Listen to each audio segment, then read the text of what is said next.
maybe you don't want to surrender. Maybe we can have you do this instead. So trying to set up that from the very beginning, that they're not calling us to come up with a surrender appointment. It's not a given that we're taking their pet. We're going to talk them through their options and try to find other solutions for them before even taking their pet. We're also working on like a really extensive library of resources. So we have a bunch of behavioral resources. We're working on developing some guidance for like minor medical, which is, I think, going to be the biggest barrier to getting everybody okay with like putting something out there that says, this is what fleas are. Here is a way to treat fleas. There's the veterinary way where you're going to go get topical medication, but if you don't have that ability, here's some step downs that still work. So just trying to put all of our information out there from the very beginning so that if people want to search for it on their own, they can find it on their own. They can also talk to us if they need more guidance or more assistance. And trying just to make it really clear in the community that we aren't the pet surrender center. We are providing them resources. Surrender may be a resource, but it may not be their outcome. It just depends on what the best thing is for their pet. Does that answer your question, Dr. Jefferson? Yeah, I think so. We're having a little trouble hearing you. I don't know if the speaker is, it's sort of just a little garbly, but I think I could hear every word. It was just a little garbly.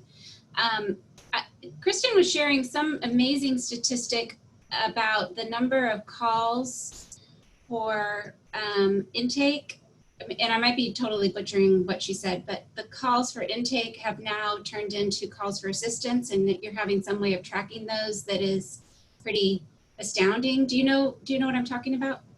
I know we get in about 8,000 calls a month at our pet support center, and there has been a shift over the last probably year or so with people calling just to make surrender appointments to getting assistance. We're working on coming up with the best way to track that info to be able to break down those types of calls, but to get like the specifics is something we're still working on. Okay, great. Right, yeah, she mentioned that it was something like 6,000, what used to be 6,000 intake calls are now 8,000 support calls. And there's, it's not just double the number of calls, so that's pretty exciting. It means something's working. Does anybody else run a resource center or an intake diversion program currently that wants to talk about where you see that going as we continue? Looks like Alexandra has one, potentially.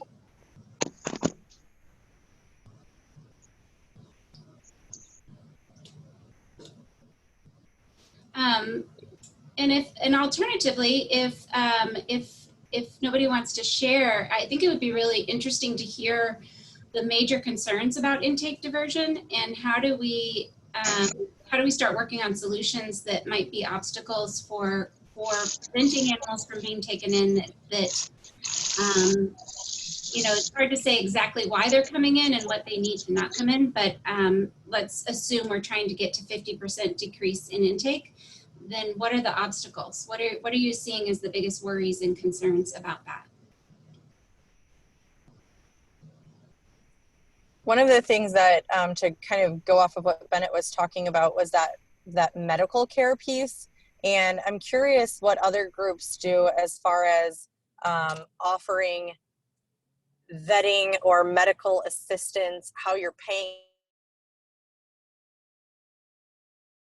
Uh-oh, I think we lost you. I think your question is, how do you pay for medical assistance? Because it's probably more expensive than using your own vet. Do you want to answer that, Bennett? I realize I got cut off. I'm sorry. It's okay. We think we heard your question of trying to understand how organizations are funding medical care that's not done in their shelter. Correct. So Correct. At PAC, we have a Keeping Families Together program where we provide assistance to people who are going to another vet. And for us, it just works out financially to provide to pay for them to go to another vet, because it costs us $400 at a minimum to bring an animal in, get it worked up, have it take up kennel space, have it sit here for however long. If we can target the assistance we're providing to offsite vets really heavily, then we know that that is saving us money in the long run, because we know how much it costs to have them come in here. One way we do that is being really selective with who we provide assistance to.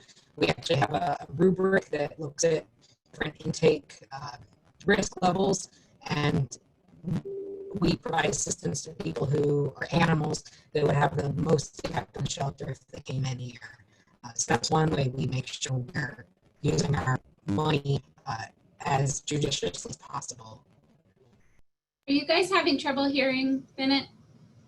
Okay. I didn't know if it was just me. Do you have headphones by any chance that you could use? That might just prevent your computer speaker from being the problem? Bennett, is that rubric something you can share with us? Yeah, we have the rubric, so I'll share it with you. It's on our website. I do like the thought of, if you can't afford the vet services, because not everybody can, of giving them other options that maybe aren't that, gold standard or even silver standard or maybe even broad standard, but something that they can do to keep their pet, because something that they can do is going to be better than surrender to a shelter. So I really like that. And I really think a lot of shelters need to embrace that.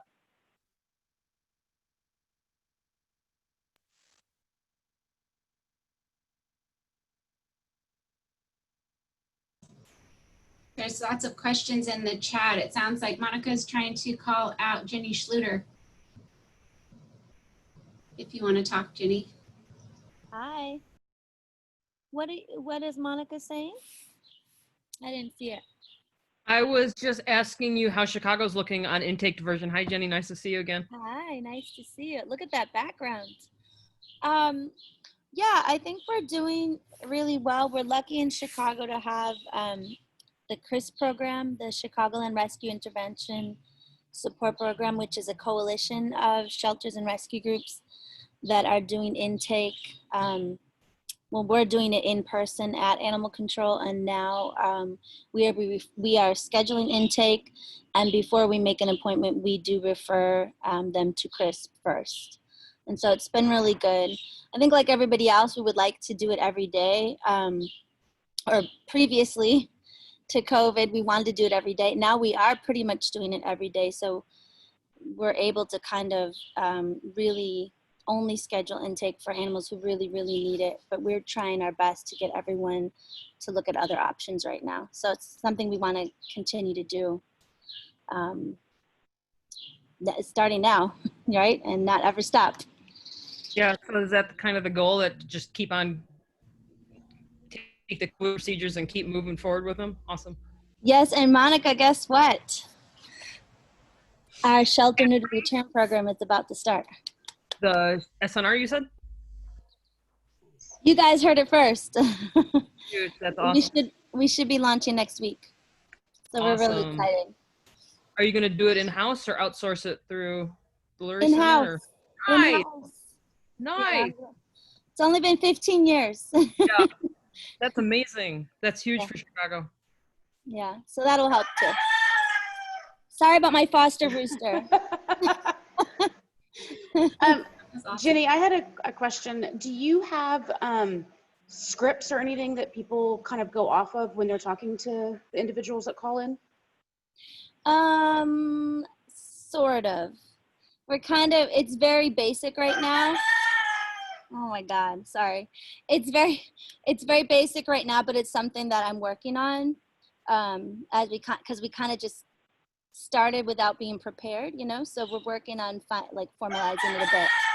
So I'd be happy to share it with you once we have something a little more formal. That'd be awesome. I know that's one of the things that we're looking at just as an organization, being able to help people have a script for their employees to go off of. Obviously, we wouldn't want it to be a word for word type thing, but just a general, here's what you kind of say. so that the untrained individual can be trained up quickly. Okay. Yeah, I'll put it on my list. Yeah, I'd Sorry be about interested. Louise. Oh, that's cute. The noises we hear on these calls are pretty amazing. So yeah, I'm interested just to go along with Myself.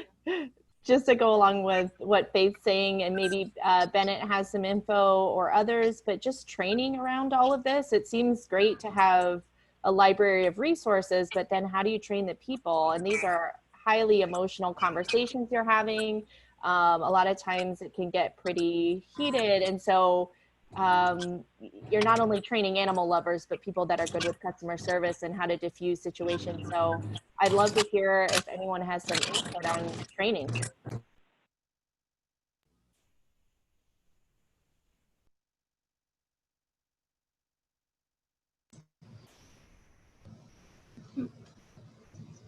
Anyone? Bueller, the silence. No, we can't hear you, Bennett. Sorry. Bennett has a lot to share, I know. I think they're going to call back in. So, okay. Yeah, I think that's a really good question, is how do you, so you can have the intention of creating a really robust intake diversion program, but it could go haywire in multiple directions. One, just that it's not effective at all and millions of animals still come in the doors, or two, it is, you know, maybe runs out of money within a month because you're giving away all your resources to the people that don't need it, or not scrutinizing over how to do the most cost-effective care. That's definitely one of my big concerns, is just how to afford farming out the care outside of the shelter. One reason shelters have veterinary staffs is because it's so much cheaper to have your own staff than to put everything through private practice. So I don't know if there's tips on that, other than I think the rubric's a really good idea. Or if anybody else has managed to come up with something to prevent that.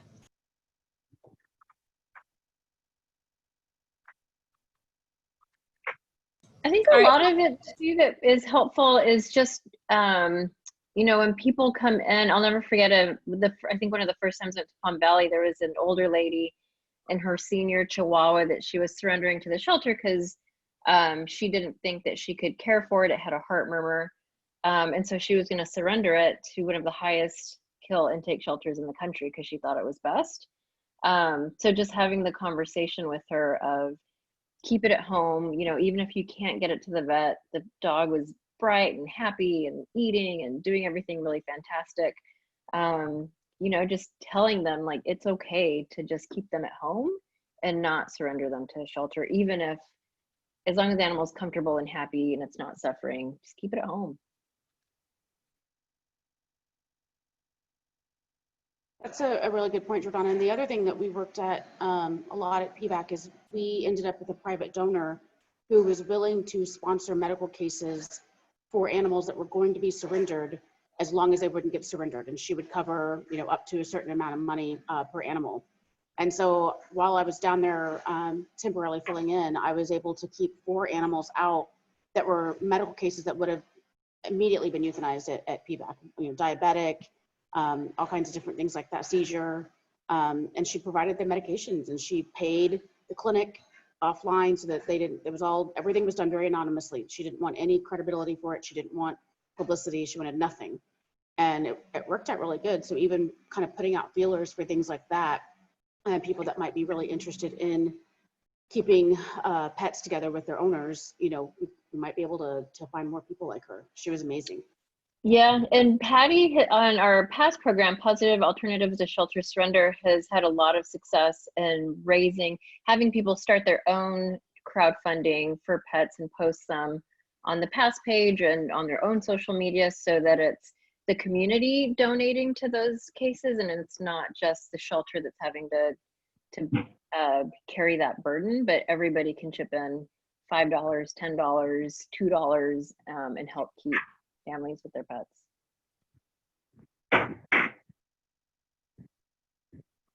There's also a really good crowdsourcing website that we found. I believe it's called Waggle.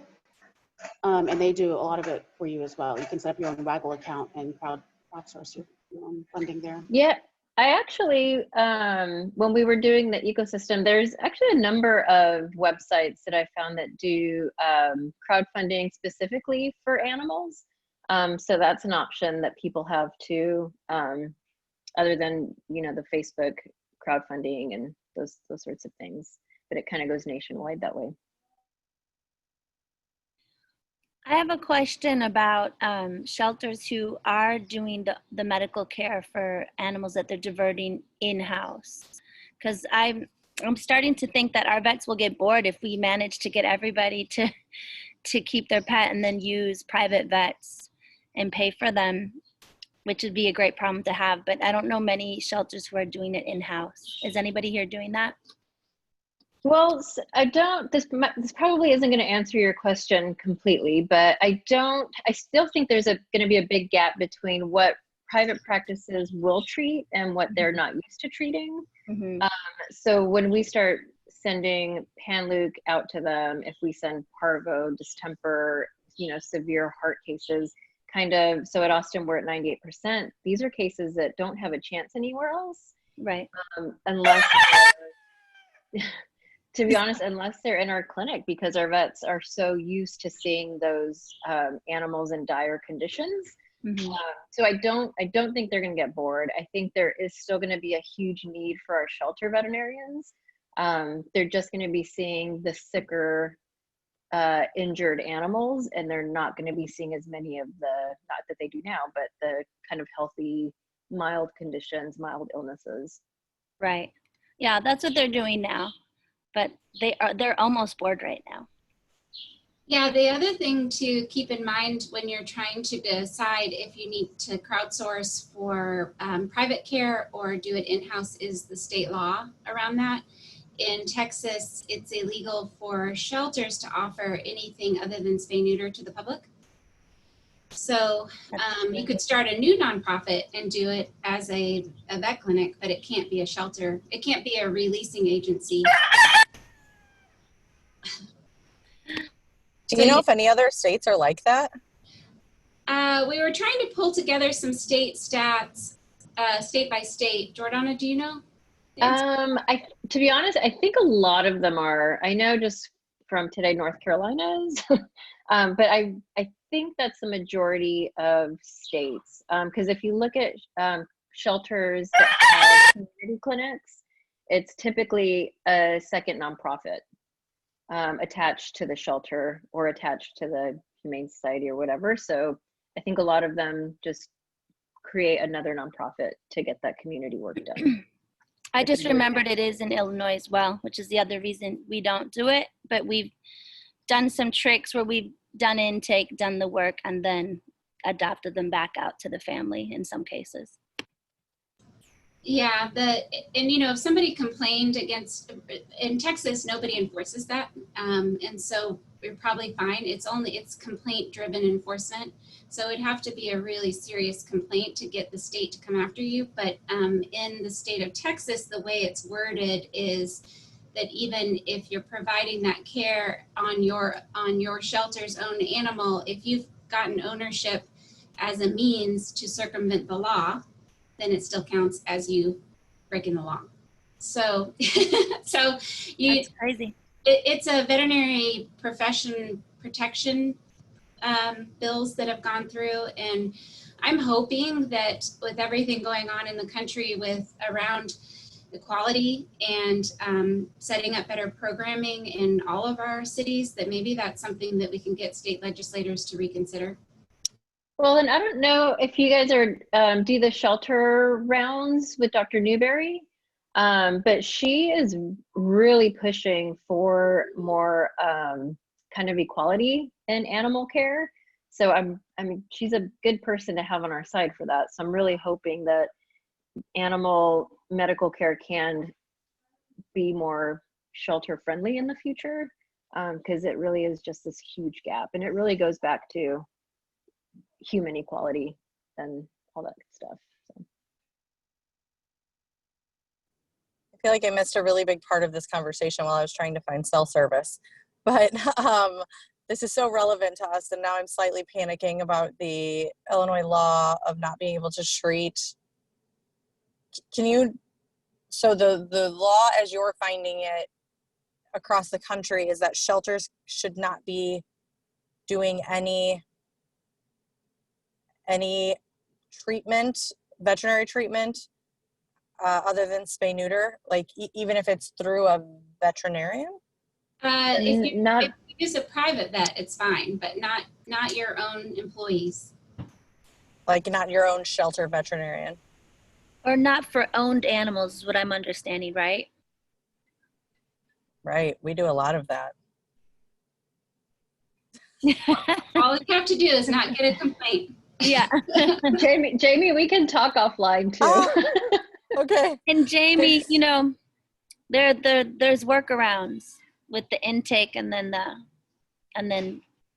outcome. Yeah, but we are on that whole, the side of this is what, equity looks like. And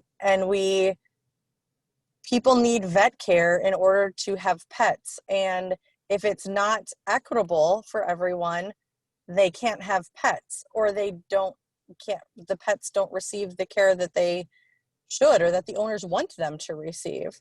Mm-hmm. So if our veterinary system isn't working on that solution, and we are, I don't know, that's a big thing to think about. Mm-hmm. I'm going to share the shelter rounds link in the chat for you guys, because there's been a lot of really good discussion around this the last few weeks.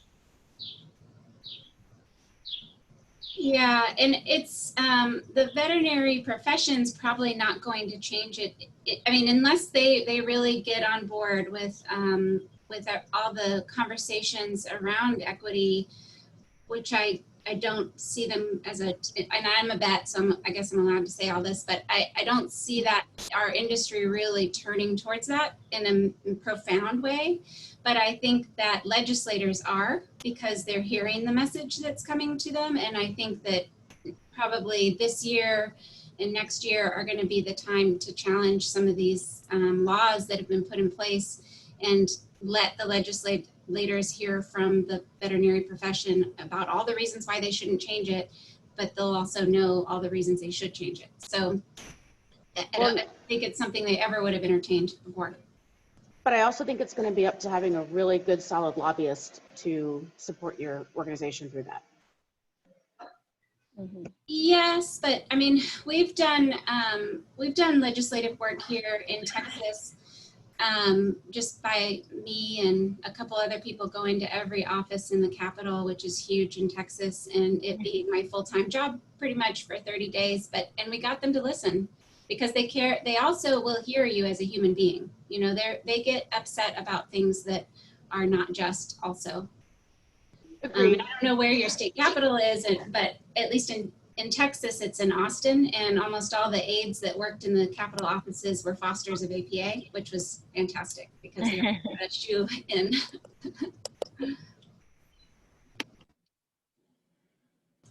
But that's one of the things that one of the working groups associated with the Haas project, we need to start working on that. Like, how can we collectively talk to legislators in a coherent way that gets them to listen, and isn't us being our bleeding heart selves, that doesn't come across as, the kind of people they listen to and make changes in the law for.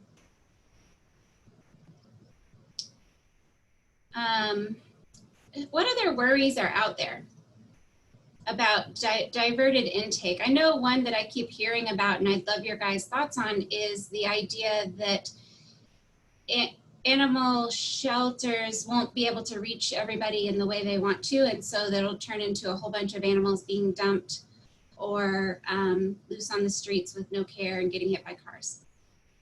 Is that something you guys are hearing or feeling?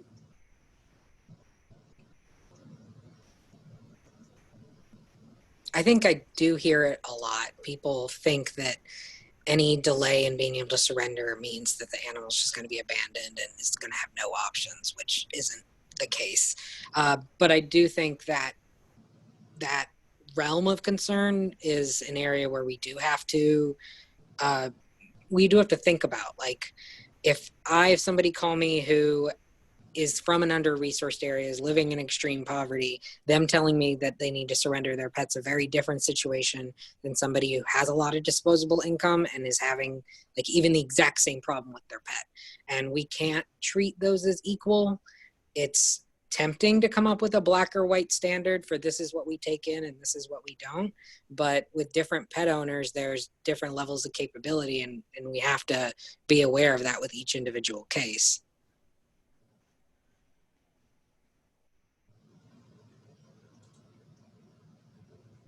Do you have any statistics, Bennett, that you guys keep track of on animal, like any of the negative effects of the Resource Center intake program?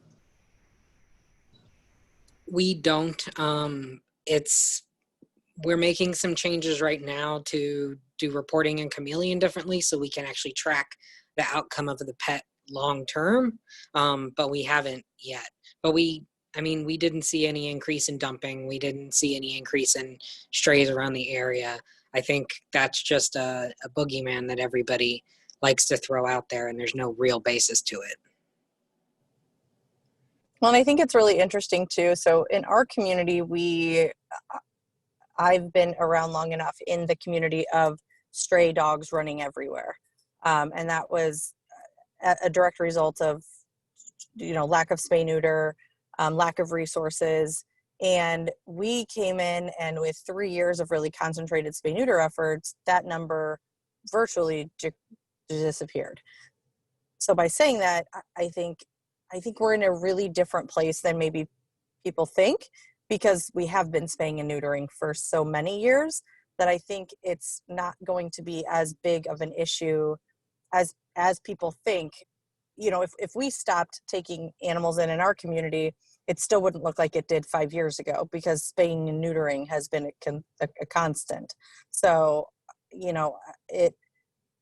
I just don't see it as, I think the concern is there. I think I from a public safety perspective, I can see that, because there may be people living in communities that they've lived through that, but I don't think it's as big of an issue as what we think. But we're in a smaller community too.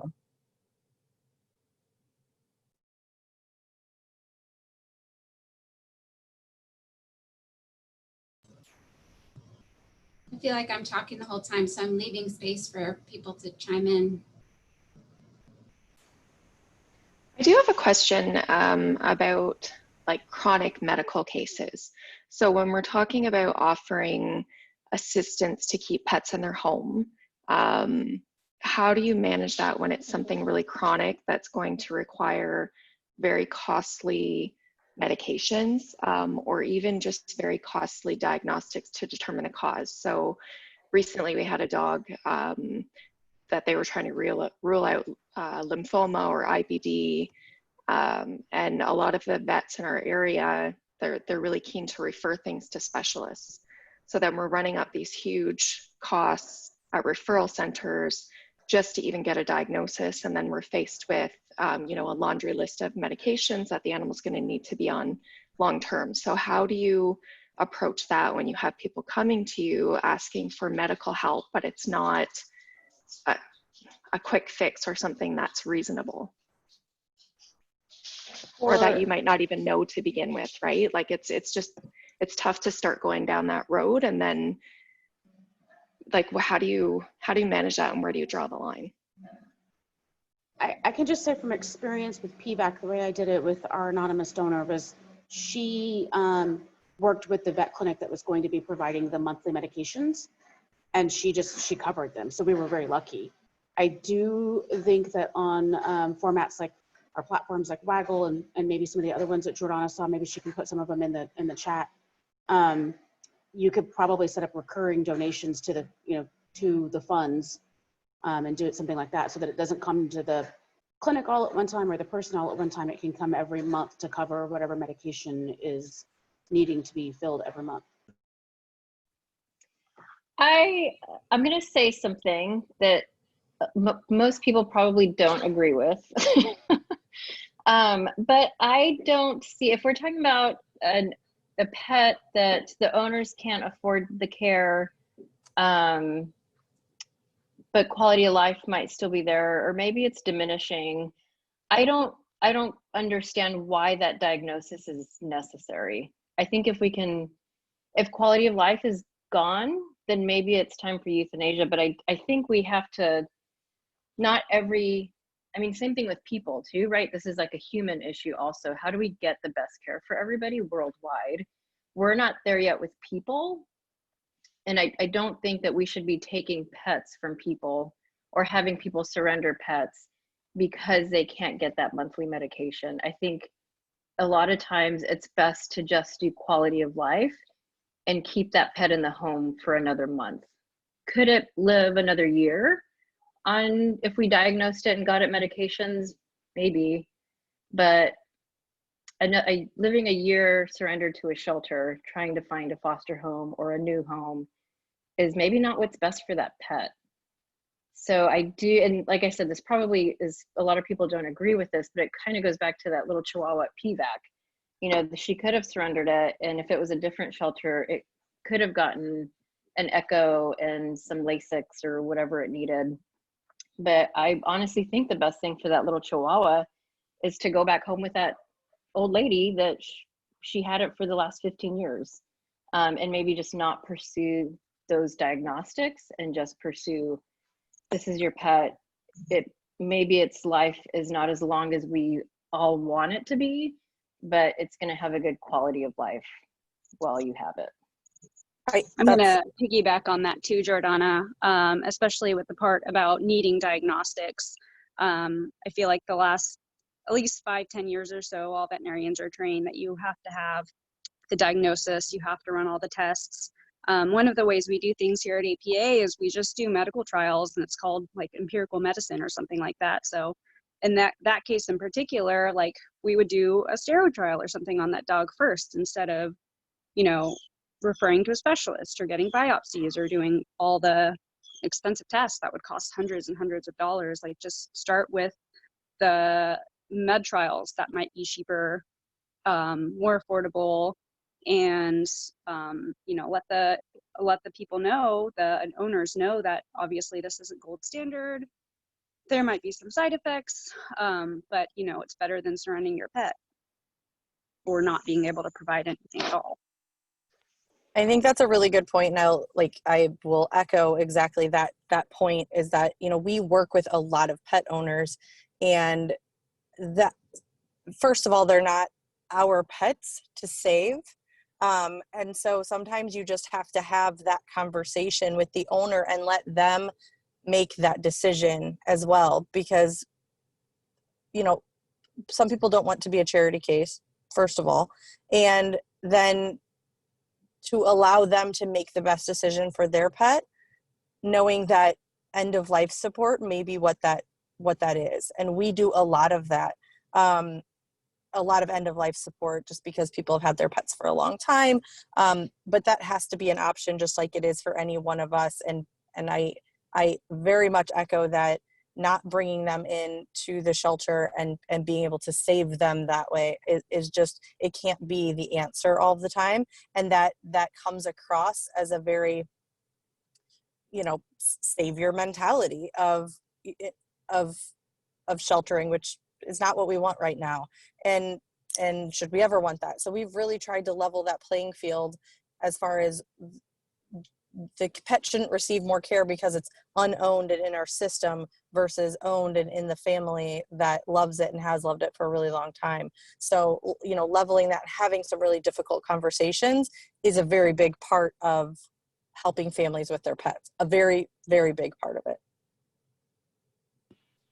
I think hearing from the pet owners, like what they feel like they can and can't handle, is such a key part of it. You can't make that decision and decide that they can't handle it, just like you can't say to them, oh, this isn't that big a deal, I'm sure you can keep the pet. Something we see this a lot in is with like tumors and masses. If we can't afford to remove the mass through our assistance program, is there a point to doing the diagnostics? Like if the vet suspects it's cancerous, can we tell the owner what the symptoms of a cancerous mass may be, when they may be ending the end of their, or nearing the end of their life, and work on that rather than trying to find out specifically, yes, this is this type of cancer and we still can't do anything. Like, it's not a, it sounds cold, but it's unfortunately not a good use of our money, and we can help more animals by being really picky with that. And something Dr. Jefferson said in the chat, I definitely agree with, is that people surrender because they think that we are the place to surrender to. They don't think there's another option. They think, I need help with my pet. This is what I'm supposed to be doing. So getting that message out there that we are just a resource, we're not the only option for you, and we're not going to necessarily care for your pet better than you can, is I think a really important part of the messaging. Yeah, and I agree. And I think, unfortunately, a lot of times what they say to themselves is, I can't take care of my pet, so I'm going to surrender it. If they think it's the better option, when it's in most cases, it's probably not the better option. And speaking a little more practically, I know with Chris, when I just had a conversation last week with a woman, and that's exactly it. The dog was older, starting to have problems, and she felt she couldn't afford to do everything she felt the dog needed. And so we talked a bit, and I said, you know, there are certain things that you can do. We can help you. You don't have to leave the dog here, but you don't also have to get chemotherapy for your dog right now.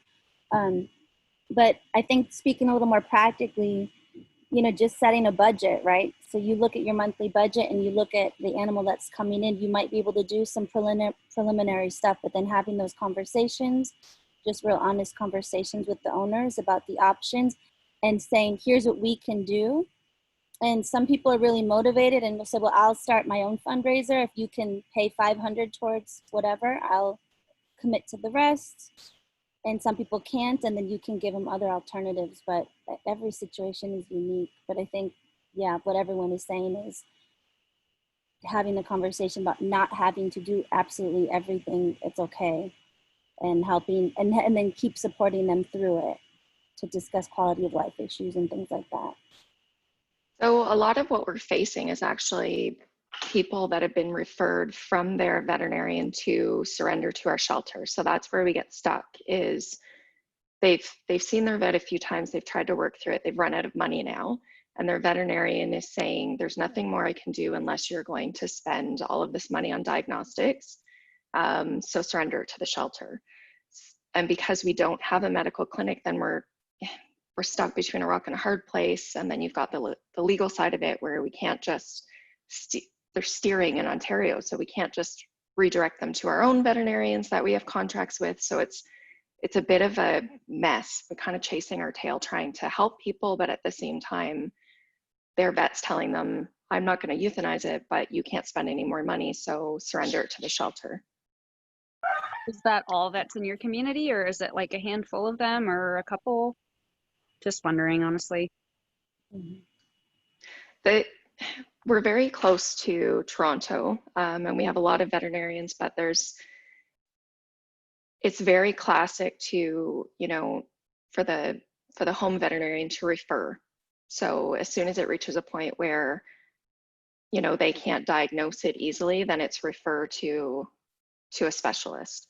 So it's hard, because it's not like every vet is like that, but the ones that we're hearing from are the ones that you must do gold standard or you must surrender the pet. So that's where it becomes a challenge, because we want to help, but we can't just keep taking in all of these chronic cases that are going to, like, they've already done part of the work with their own vet. So now we're faced with, it's not responding to treatment. What's the next step, right? Which usually then our contract vet is saying to us, well, we can do a trial of this, but if it doesn't respond, you have to go to a referral center. So it's just really challenging. And just to follow up with Stephanie, sorry, Dr. Jefferson. So Stephanie's actually a registered veterinary technician. And one of the challenges, in addition, that we have that she diplomatically didn't choose to discuss, is the fact that if we then try to coach the pet owner to say, well, you don't necessarily have to do all of these things, you know, you could look at a stepped approach, et cetera, and they go back to their veterinarian and say, well, I called the shelter, and they suggested this, that puts the veterinarian professionally on the defensive, and typically we end up at the bottom of that particular conversation. I do think reaching out to the vet clinic before they do might be helpful, so you can kind of get ahead of what the owner is telling the vet you said, because that's oftentimes a little bit different. So you can say, hey, we saw this, we saw this animal. They came for euthanasia. There's still quality of life here. We don't want to euthanize a pet, so this is what we told them. So you can at least have kind of that courtesy of speaking to them directly before the owner does, so they can kind of hear your perspective on it as well. That might help. I don't know. What I was going to say is that I was struck in San Antonio actually by by how many vets there were. It's a huge city, right? And Toronto is probably massive. I've never been there, but and there's a lot of vets that are kind of old school, that are willing to do things really cheaply, and most of them want to do it for shelters and not owners, but occasionally they're willing to do it for owners. And so one thing that I think is worthwhile to try to do if you're dependent on private practice to be your helper, is to go and negotiate with anybody that is willing to negotiate with you, and try to get prices down to something that is reasonable. And you could do it maybe on a sliding scale, or a number of cases per month or something like that they're willing to tackle. But especially the older vet clinics that have been around for 40 years, they know how to do things without doing any blood work and any x-rays. And, they're pretty adept at just making some decisions pretty quickly.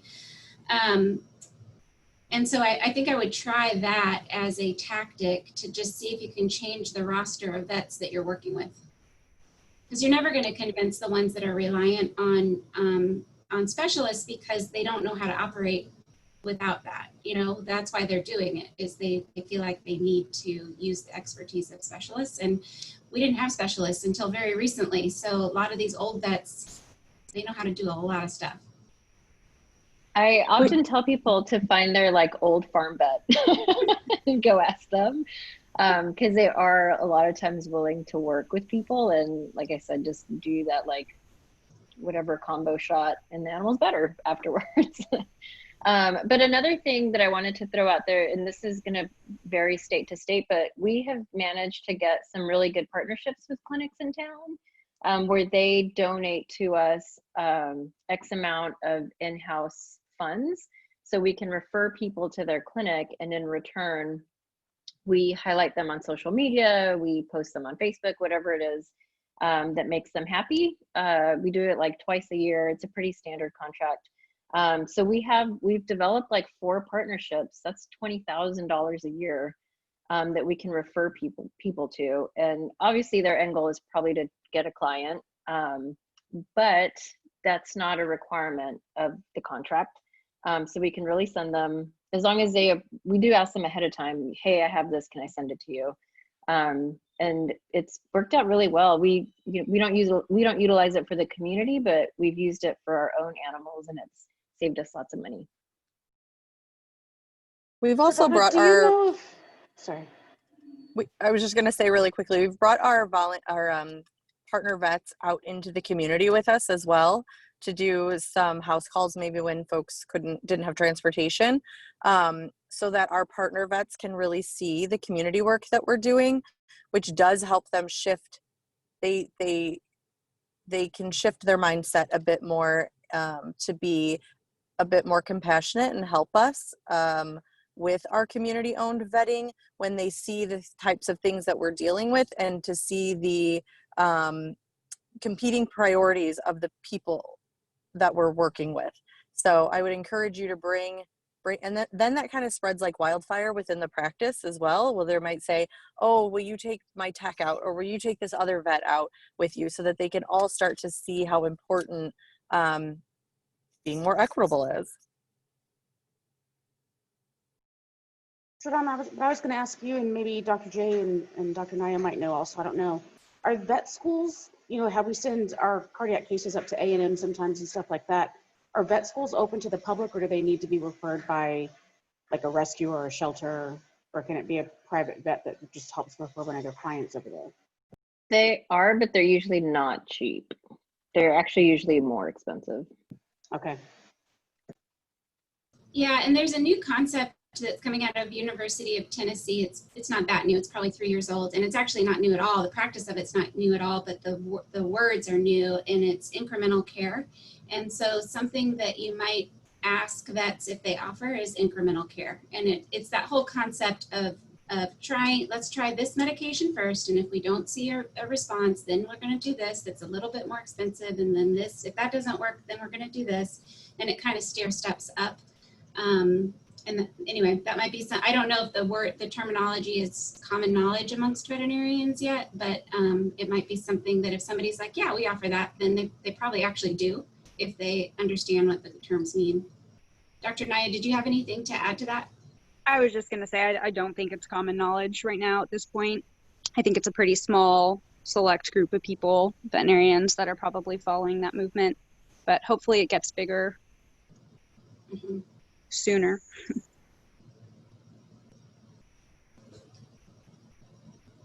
That seems like it would be so interesting to add on to some of these telemedicine conversations that we're having.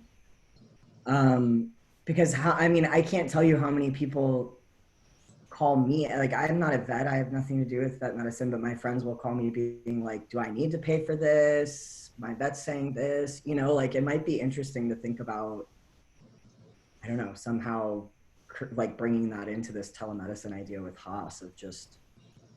Absolutely. I think that, like, we were just having this conversation with our vet yesterday who came from like a Mercedes level vet clinic, and we've asked him to do shelter medicine, and he was literally like almost in tears yesterday because he still has an internal conflict with it because it's a different way. But I think that if you could propose this incremental medicine idea to him, I think that would make more sense. When we're treating community pets, he sat there and told us if something's wrong with the animal, I want to do X, Y, and Z. And we're like, but we don't have money for X, Y, and Z. So how do we get from there to there? And I really like this incremental care thing. I think that could be really a game changer.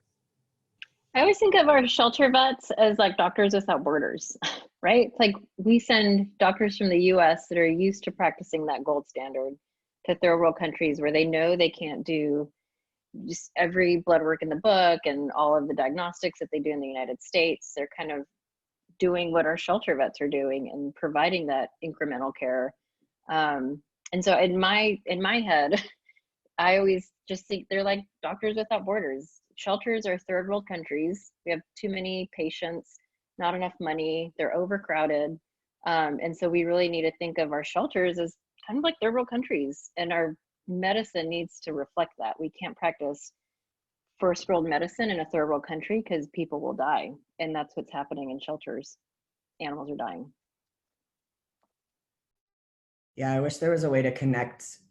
I hope people can sort of start connecting to, when I had a diabetic dog who weighed 5 pounds and I was getting a vial of insulin, I would always be like, surely someone needs this other half of this vial that I'm not going to use, but I never knew what to do with that. And just like connecting with that type of thing too, of just like sharing compounded medicine and things like that. I don't know.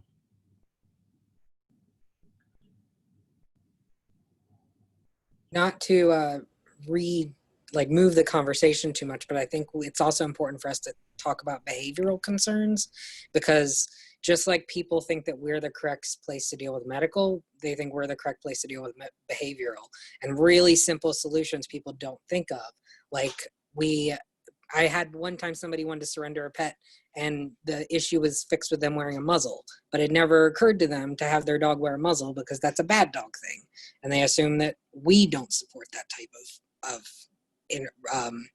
solution.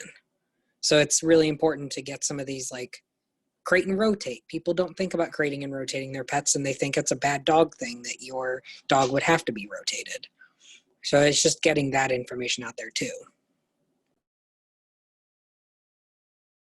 Yeah, I think half of our battle is just this lack of common knowledge. Like we've sort of accidentally hoarded all the information away from the public. It's not easy to find. It's not really easily. I mean, you can Google, what do I do with a dog that bites my other dog?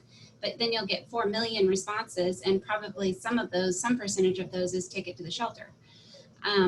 And so I think we have a real opportunity as we're moving forward with what we're going to do as COVID restrictions lift and we're trying to implement something new, a new model.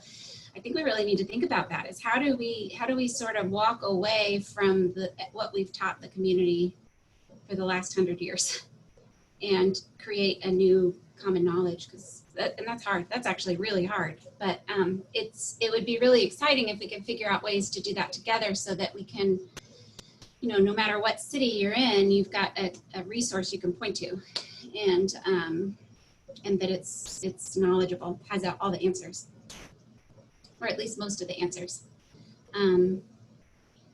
Anyway, yeah, we've been shocked here with going through trying to figure out what do people need to know just for a lost or found animal, and there's so many holes. Like they can't even navigate the system without talking to somebody that's in animal welfare or taking the animal to the shelter. Those are the two options. So there's just so much work to do on the communications part. And that's one thing we're doing as a St. Louis community, is that's something that every shelter can agree upon, right? You don't have to have a certain, vernacular that you're sharing that some people don't agree with. Lost and found pets is the core of one of the cores of our industry. And so we're pulling all the groups in our community together so that we can all get on the same page, so that maybe we can start to push together some sort of messaging as a whole community. We span across 2 states, so animals are taken from one state across state lines to another state, and they're never going to get back to their owners. So by us pulling all together and coming up with a really cohesive step-by-step plan, hopefully that will help the community learn how to navigate it on their own.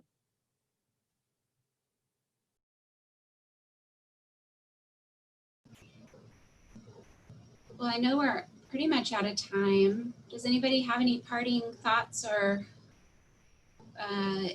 things they didn't get to say that relevant to those topics, the medical, especially around medical and behavior?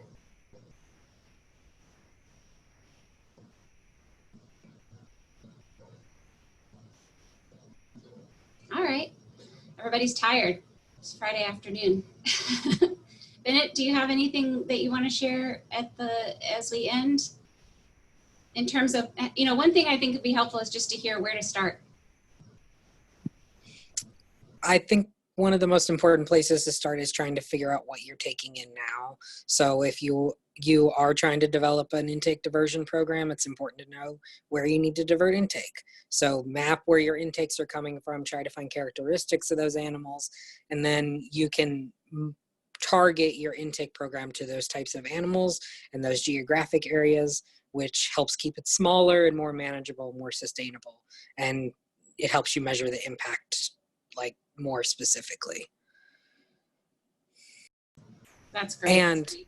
And if you're providing something, even if you're not able to help an individual pet owner, you gave them an option, you gave them an opportunity, and you're not going to be everything to everyone, but at least you're trying, which is more than a lot of shelters, or we historically at least have done. Yep, that's great. That's awesome. Rory, do you have anything for us to end on? This is such an interesting conversation, and I feel like my brain is going in a million directions. So I'm just really thankful to everybody for joining us on a Friday afternoon. And thanks so much, Bennett, for joining us from PAC and all of the amazing work that you're doing there. Excited to talk to y'all soon. Thank you, Bennett. Right. Thank you, guys. Thanks. Bye. Good weekend. Bye, everyone.